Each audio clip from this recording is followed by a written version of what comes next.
নমস্কার, সবাইকে আরও একবার স্বাগত জানাচ্ছি রাশিচক্র জ্যোতিষালয়ের পক্ষ থেকে।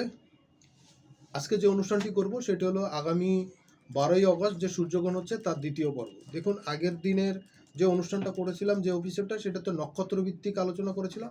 আজকে মূলত রাশিভিত্তিক আলোচনা করব। আগামী এই সূর্যগ্রহণের পরে 12টা রাশি লগ্নের জন্য কী ফল দিতে যাচ্ছে সেই নিয়ে বিস্তারিত আলোচনা করব। প্রথমেই শুরু করব সময়সূচি। আগের দিনে বলে দিয়েছিলাম কখন শুরু হচ্ছে। রাত্র 9:34 বাংলাদেশ সময় এবং ভারতীয় সময় রাত্র 10:04 সময় শুরু হচ্ছে এবং গ্রহণটি চলবে মূলত বাংলাদেশ সময় রাত্র 1:58 অর্থাৎ পরের দিন চলে যাবে 13 তারিখ। আর ভারতীয় টাইম হবে রাত্র 2:28 পর্যন্ত। এই সময়ে আপনাদের লগ্ন রাশির জন্য কী ফল দিতে যাচ্ছে রাশিভিত্তিক আলোচনা শুরু করব। শুরু করার আগে ছোট্ট একটা কথা বলতে চাই, যারা আজকের দিনে প্রথম দেখছেন বা চ্যানেলটি এখনও সাবস্ক্রাইব করেননি, যদি অনুষ্ঠানগুলো ভালো লাগে তাহলে অবশ্যই সাবস্ক্রাইব করতে পারেন। সঙ্গে সঙ্গে বেল আইকনটিও অন করে রাখবেন, কারণ যখনই কোনো ভিডিও আপলোড হবে তার নোটিফিকেশন সবার আগে আপনার কাছে পৌঁছে যাবে, আর এর মাধ্যমে আপনার সঙ্গে আমার সম্পর্কটা চিরস্থায়ী হবে। তাহলে চলুন কথা না বাড়িয়ে মূল অনুষ্ঠানে প্রবেশ করা যাক। দেখুন, কয়েকটা বিষয় হলো গিয়ে খুব গুরুত্বপূর্ণ, এজন্য আমি দ্বিতীয়বার আবার রিপিট করছি। সেটা হলো অশ্লেষা নক্ষত্রে এই অনুষ্ঠানটা যখন হচ্ছে, চন্দ্র তখন অশ্লেষা নক্ষত্রে থাকবে এবং অশ্লেষা নক্ষত্র বুধের নক্ষত্র এবং খুব পাওয়ারফুল নক্ষত্র, এর এনার্জি কিন্তু খুব বেশি হয়, আপনারা জানেন। এই জন্য এই যদিও গ্রহণটা বা ভারতবর্ষ বা দক্ষিণ এশিয়ার দেশগুলো থেকে, বাংলাদেশ থেকে দৃশ্যমান হবে না, তারপরেও এর এফেক্ট কিন্তু বেশ খানিকটা পড়বে। যদিও অনেক এনার্জেটিক জানা আছে যে গ্রহণটা যদি দৃশ্যমান না হয় তাহলে তার এফেক্টটা কম হয়, 25-30%-এর বেশি হয় না। এবং এই গ্রহণটা কিন্তু 2 মাস থেকে 2.5 মাস পর্যন্ত এর এফেক্টটা বেশি হবে। সাধারণত সূর্যগ্রহণের এফেক্টটা পরবর্তী গ্রহণ হওয়ার আগ পর্যন্ত, অর্থাৎ পরবর্তী সূর্যগ্রহণটা 6 মাস পরে হয়, সেই পর্যন্ত এর এফেক্টটা থাকে। এই এফেক্টটাও থাকবে, কিন্তু এটা কম থাকবে এবং এনার্জি লেভেলটা কিন্তু বেশ খানিকটা কম হবে। মানুষের সাফারের জায়গাটাও কিন্তু কম হবে। সাবধান সতর্কতা কী হবে না হবে সেই বিষয় নিয়ে আলোচনা করব। চলে যাচ্ছি দ্বিতীয় পর্বের আলোচনায়, রাশিভিত্তিক আলোচনায়। কার কার জন্য বেশি এফেক্ট হচ্ছে আমি সেটা শুরু করে দিয়ে আমি রাশিফল বলা শুরু করে দেবো। প্রথমত সিংহ রাশিতে যেহেতু অনুষ্ঠানটা হচ্ছে, ঘটনাটি সংঘটিত হচ্ছে কেতুর এক্সেসের মধ্যে, এই জন্য সিংহ রাশি এইখানে সবচেয়ে বেশি এফেক্টেড হবে। এবং পরের যে রাশিটা হবে সেটা হলো কর্কট রাশি, কারণ কর্কটের চন্দ্র এই গ্রহণের সঙ্গে যুক্ত থাকছে। অমাবস্যার সময় হচ্ছে, এইখানে চন্দ্রের রাশি কর্কট, সেইখানটায় কিন্তু ঘটনাটি ঘটবে বেশি। সিংহের অপোজিটে কুম্ভ রাশি আছে, কুম্ভ রাশির উপরেও কিন্তু রাহু থাকবে এবং সেইখানেও কিন্তু সপ্তম ঘর 180 ডিগ্রি অপোজিট, যার কারণে কুম্ভের ক্ষেত্রেও কিন্তু এর নেগেটিভ এফেক্টটা কিন্তু বেশি হবে। আর নক্ষত্র ভিত্তিক আলোচনায় দেখা যাচ্ছে যে অশ্লেষা, জ্যেষ্ঠা এবং রেবতী, তিনটা বুধের নক্ষত্র, এদের উপরে কিন্তু এফেক্টটা বেশি হবে। অবশ্যই নেগেটিভ এফেক্টটা, পজিটিভ ভাবার কোনো কারণ নাই। পজিটিভ যেখানে হবে সেটা আমি আলোচনায় শুরু করে দেবো এবং সেইখান থেকে বলে দেবো। এর দীর্ঘস্থায়ী ফলের ক্ষেত্রে যুদ্ধ বিগ্রহ যেমন বৃদ্ধি পেতে পারে, তেমনি মেষাদি সহ অন্যান্য রাশি লগ্নের মানুষের কিন্তু উত্তেজনা, অস্থিরতা বৃদ্ধি পেতে পারে। সেই কারণে মেষ রাশি থেকে শুরু করছি। মেষ রাশির ক্ষেত্রে এই গ্রহণের এফেক্টটা কিন্তু সন্তানের উপরে সবচেয়ে বেশি পড়বে, আপনার ক্যারিয়ারের উপরে পড়বে এবং সেটা নেগেটিভ হচ্ছে। আপনার ক্যারিয়ারের নেগেটিভ কোনো ফল ডাউন হতে পারে, আপনার সন্তানের কোনো ছোটোখাটো অসুস্থতা, রোগশোক বৃদ্ধি পেতে পারে, স্পাউসের সঙ্গে সম্পর্কের কিন্তু হানি ঘটতে পারে। এখানে কিন্তু টালমাটাল সিচুয়েশন, কারো কারো ক্ষেত্রে কিন্তু সেপারেশন হয়ে যাওয়ার মতন ঘটনা ঘটতে পারে। বিজনেসের ক্ষেত্রে, স্বপেশার ক্ষেত্রে কিন্তু নেগেটিভ ঘটনাগুলো বেশি ঘটতে পারে মেষ রাশির জন্য। আর একটা জিনিস হচ্ছে কি, মেষ রাশির সোর্স অফ ইনকাম, আয় বাণিজ্যের ক্ষেত্রে কিন্তু বেশ খানিকটা নাজুক পরিস্থিতি কিন্তু ফিল হতে পারে। এই জন্য আমি বলবো মেষ রাশির জাতক জাতিকাদের যতটা সম্ভব কথা কম বলা এবং এই সময় যতটা সম্ভব, মেষ রাশির এমনিতেই শনি 7.5 চলছে, তারপরে এই গ্রহণের এফেক্টটা মেষের জন্য কিন্তু বেশ খানিকটা নাজুক পরিস্থিতি হবে। ব্যয় বৃদ্ধি পাবে, ছোটোখাটো চোট, বিশেষ করে হাঁটুর নিচের অংশে এটা কিন্তু লাগতে পারে। এই বিষয়গুলো একটু মেনে চলা দরকার এবং টু দ্য পয়েন্ট ডাক্তারের পরামর্শ নেওয়া উচিত, কারণ শারীরিকভাবে কিছু প্রতিবন্ধকতা, হজমজনিত জটিলতা, এগুলো কিন্তু আপনাকে ভোগাতে পারে। সো একটু বুঝে শুনে চলবেন, সাবধান সতর্কতাভাবে চলবেন। বৃষ রাশির ক্ষেত্রে এফেক্টের কিন্তু কিছুটা গুড নিউজ আপনারা পাবেন। আপনাদের মানি ফ্লোটা বৃদ্ধি পেতে পারে। অনেক দিন ধরে আপনাদের একটা নেগেটিভ সিচুয়েশন চলছে সোর্স অফ ইনকামের ক্ষেত্রে, এটা কিছুটা বৃদ্ধি পেতে পারে, পজিটিভিটি আসতে পারে। গৃহবাড়িতে মায়ের শরীর স্বাস্থ্য একটু টেনশনের জায়গা হবে, মায়ের শরীর স্বাস্থ্য ভালো যাবে না এই গ্রহণের এফেক্টের কারণে। আর শত্রুতা দমন হতে পারে, শত্রুতা বাড়বে কিন্তু শত্রুর দমন হবে, শত্রুর এগেনস্টে সাকসেস পাবে। আর যেটা হচ্ছে কর্মের পরিবর্তন আসা, অর্থাৎ নতুন কোনো কর্মপ্রাপ্তি, যাদের চার্টে মোটামুটি রবি এবং শনির পোস্টিংটা একটু বেটার আছে, তাদের জন্য কিন্তু এই সময় নতুন কর্মপ্রাপ্তি, কর্মক্ষেত্রে সাকসেস আসা, এগুলো কিন্তু আপনারা পেয়ে যাবেন। পরের রাশি মিথুন। মিথুনের ক্ষেত্রে এই গোচরের ফলটা কিন্তু তুলনামূলক বেটার আসার সুযোগ থাকছে, কারণ মিথুনের ক্ষেত্রে যদিও শনির ঢাইয়া চলছে, তারপরেও কিন্তু মিথুনের জন্য কিন্তু কিছুটা বেটার হতে পারে। উত্তেজনা অস্থিরতা বৃদ্ধি পাওয়া সত্ত্বেও কথাবার্তা যদি একটু লাগামের মধ্যে রাখেন এবং কাজের দিকে ফোকাস দেন, তাহলে সমস্যাগুলো কম হবে মিথুনের।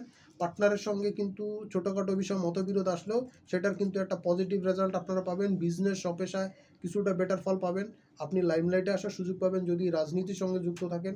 আর নেগেটিভভাবেও কিন্তু একটু ফল ডাউন আপনার আসতে পারে, বদনাম কিন্তু হতে পারে। খেলাধুলার সঙ্গে যারা যুক্ত তারা কিন্তু এই সময় একটু পজিটিভ এনার্জি পাবেন এবং তারা কিন্তু সামনে অগ্রসর হতে পারবেন।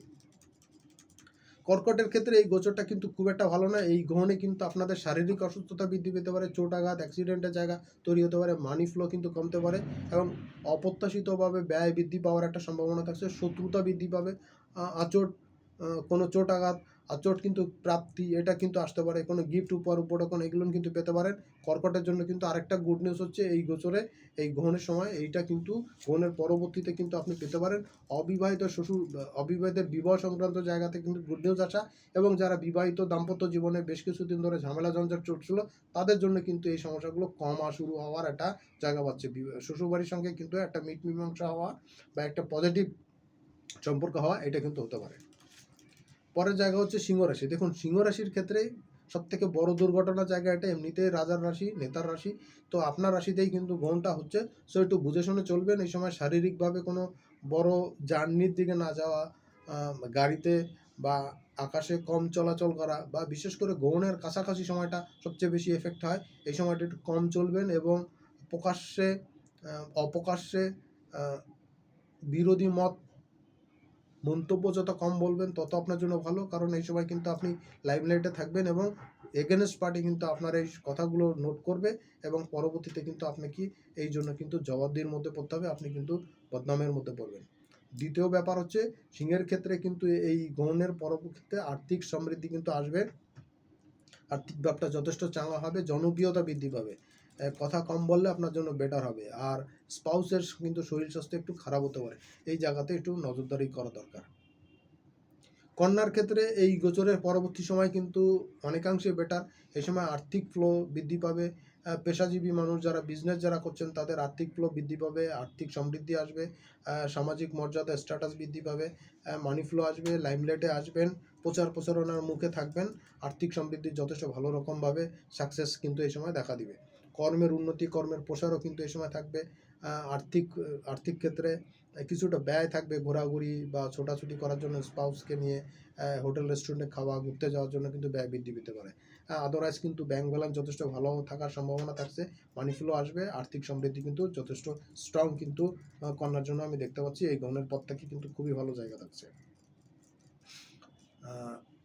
তুলার ক্ষেত্রে এই গোচরটা যখন হচ্ছে, এই গ্রহণটা যখন হচ্ছে তার পরবর্তী সময় কিন্তু কাজকর্মের ক্ষেত্রে প্রচার প্রসারণ আসবে। বিশেষ করে যারা সাহিত্য, নাটক, নোবেলের সঙ্গে যুক্ত, বিভিন্ন ফিল্মের কাজের সঙ্গে যুক্ত, খেলাধুলার সঙ্গে যুক্ত, তারা লাইমলাইটে আসবেন।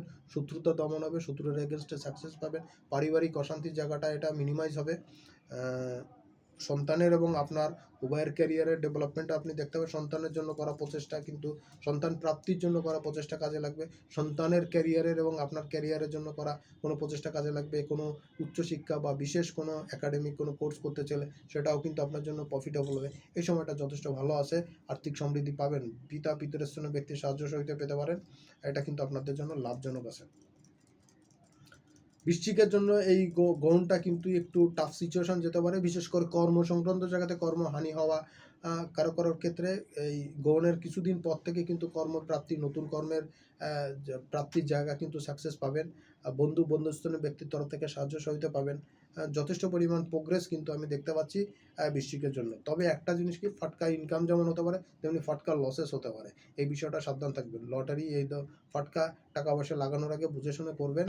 দীর্ঘস্থায়ী, শর্ট টাইমের জন্য কোনো ইনভেস্ট না করে দীর্ঘস্থায়ী ইনভেস্ট করলে ভালো হবে। জমি জমা সংক্রান্ত জায়গাতে ভালো আছে, শারীরিক চোট আঘাত লাগার জায়গা থাকছে, এটা একটু সাবধান থাকতে হবে। ধনুর জন্য এই গোচরটা কিন্তু একটু সাবধান সতর্ক থাকতে হবে, কারণ এই গোচরের কিন্তু আপনি যেমন কিছু ফায়দা পাবেন তেমনি কিন্তু ডিসক্রেডিটও কিন্তু আপনার হতে পারে। সো একটু বুঝে শুনে চলবেন। শারীরিক পার্টে কথাবার্তা বলার সময় একটু বুঝে শুনে বলবেন।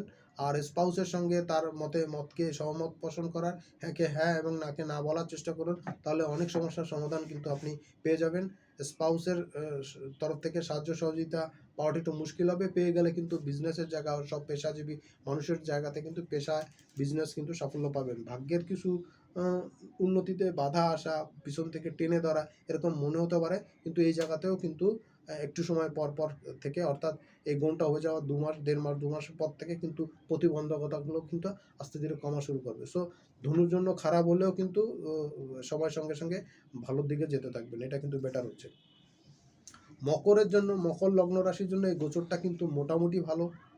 মকরের জন্য এই গোচরের পরবর্তী সময় কিন্তু ভালো যেতে পারে, বিশেষ করে ফাটকা ইনকাম আসা, আয় ইনকাম বৃদ্ধি পাওয়া, শারীরিক চোটাঘাত অ্যাক্সিডেন্টের জায়গা যেমন থাকছে, একটু সাবধান সতর্ক থাকা যায়, এখানে থাকতে হবে।